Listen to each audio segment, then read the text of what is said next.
Hello and welcome to the introduction video for history at Swan at A-level. I'm Mr. Davis. I will be the person planning and delivering the history if you do choose to come to Swan. So first off, let's talk about history as a subject. Why is history a subject that you should consider studying at A-level?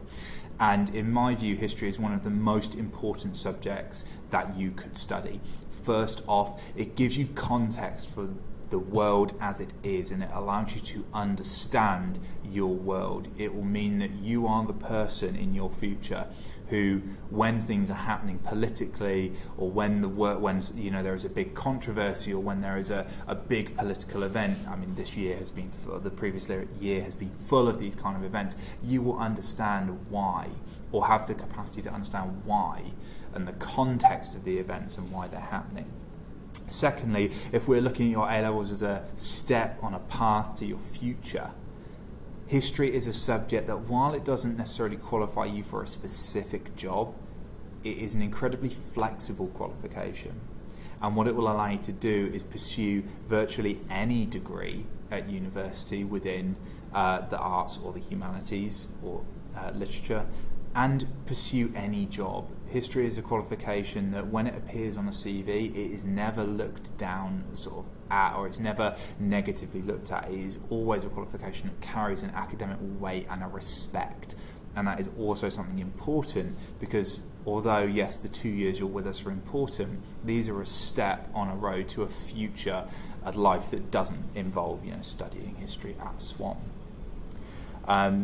So why Swan specifically? And there's a couple of things that we can put forward to kind of make our case for why you should come to study with us. First is that everything we do, from the curriculum we put in front of you for how lessons are sequenced, how lessons are taught, how we ask you questions, is evidence-based. And our view is that your time with us is too important to be wasted on things that may be fun, maybe look great on a prospectus, but that don't actually teach you anything. And unfortunately, there are still lots of things that happen in sixth forms and lessons across the country that are not very effective.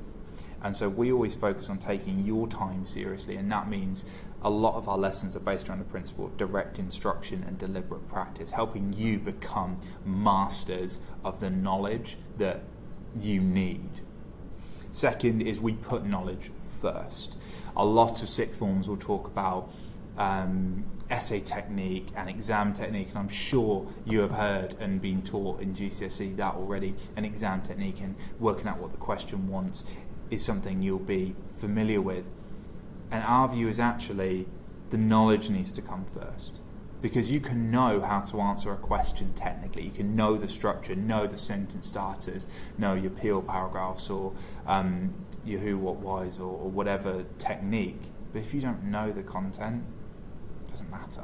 You're still not going to write a great essay. You're not going to have the understanding to make those nuanced and sophisticated judgments about the past if you don't have the knowledge. So we put the knowledge first, because that is the thing that lifts you up and enables you to make really excellent analytical judgments in history, is how much you know, not necessarily how well you can write. Finally, there's the specification that we are choosing to offer at Swan. It focuses on two absolutely world-changing revolutions. There's the English Revolution in the Stuart period in the 1600s, and the French Revolution in the 1700s. And these are pivotal points in human history. These shape the political world that we currently live in, from our language to how we talk about power and authority and rebellion and civil war, how we look at political violence, how we look at freedom, how we look at equality. These revolutions in England and in France shape that world. So that specification is unique in that it is designed to help you understand the modern world. So what do I look for in an amazing student? Really, it's three things. You're dedicated, you're curious, and you're ambitious. Dedication, one, history is hard. You need to be willing to come into a subject that starts off hard and will be hard for probably 6 months until you really tip over that point where you've got a good base of knowledge, and then it will become easier. But you need to be dedicated.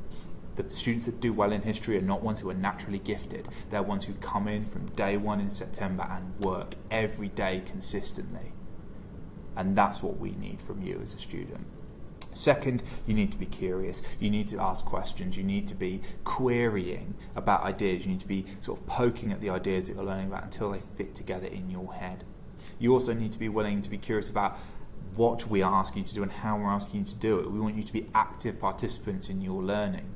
If something doesn't seem to really be working for you in how you learn, you need to query it. You need to be willing to speak to us as your teachers, as participants in your learning, and question, why are we approaching it this way? And then we'll look to improve.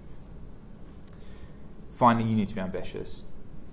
We want students who are coming, even if you've struggled with history in the past or you found it challenging, we want you to believe that you can be successful. No one starts off perfect, but we need you to be aspiring to be successful, always aspiring to get better, and have that ambition to improve. I look forward to answering some of your questions later.